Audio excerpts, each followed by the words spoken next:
Next up at UFC Vegas 73, we have the massive favorite, Natalia Silva, taking on former lock of the week, Victoria Leonardo.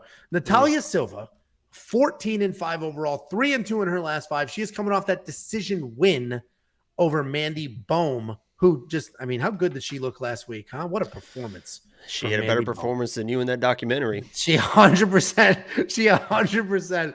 I mean, she had 1996 Angelo from Sleepers level performance in that last fight.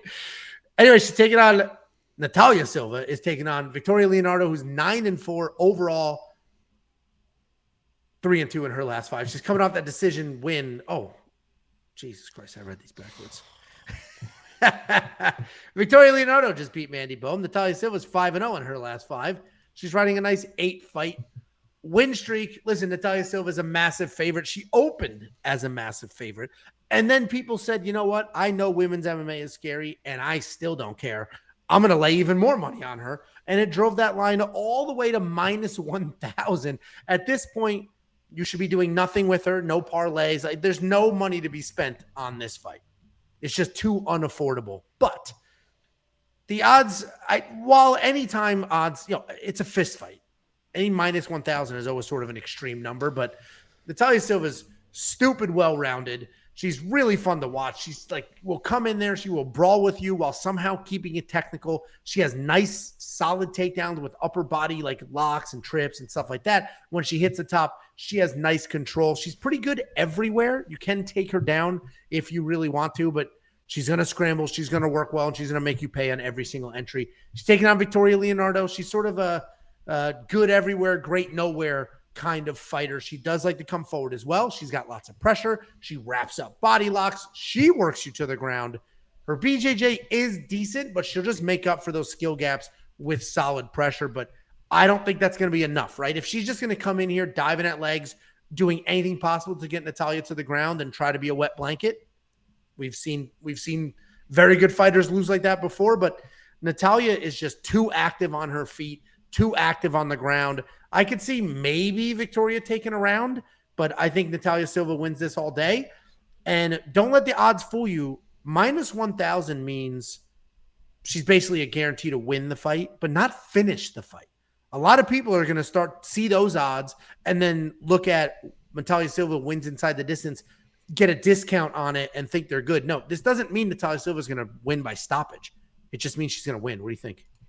Yeah, because Victoria Leonardo, listen, she was my lock of the week and she lost that fight, but she is tough as shit. I mean, she broke her arms in multiple fights and she keeps trying to fight through that type of situation. So to think that Natalia Silva is going to come in and just run through Victoria Leonardo, I think is a little bit of a stretch. And I'm very high on Natalia. I was one of the only people in the entire world that knew that she was going to come out against Jasmine and dominate that fight. Even on the broadcast, Dominic Cruz, like, there's no really film to watch Natalia because there was a long layoff.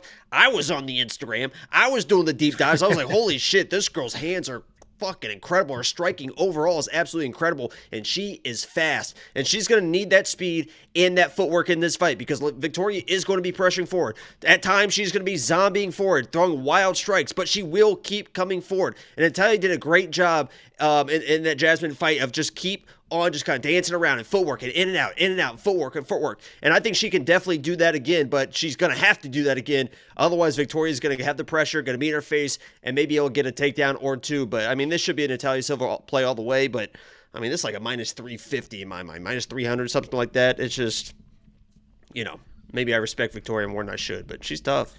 Yeah, there's just no money to be spent. The only bet here that you might get some better odds on are Natalia Silva, that our bet online bet that we love so much, the minus 3.5.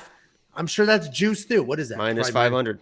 Yeah, that's not worth it because, I mean, that should hit and that is a discount. And then maybe you can parlay that. But you don't want to bet Natalia Silva inside the distance because, as you mentioned, Victoria Leonardo's super tough. You don't want to bet Natalia Silva by decision because she could win. There's just too many things going on here.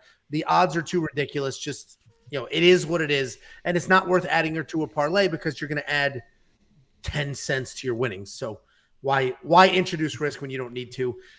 If your sports book has that minus 3.5, I know Bet Online does.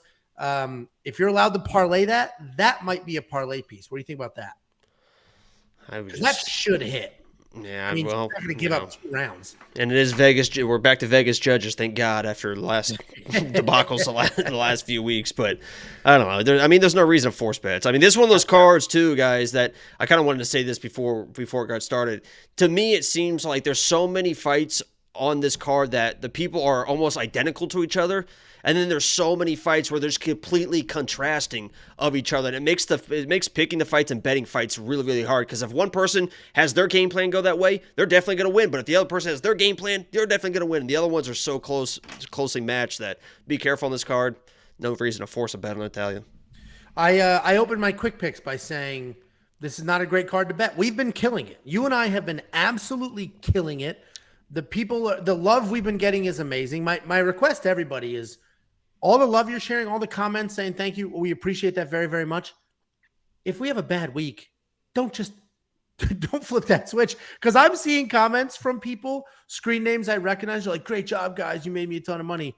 Those exact same people, you have one bad night, you useless bastard. It's like, what the Jesus, Mary. Anyway,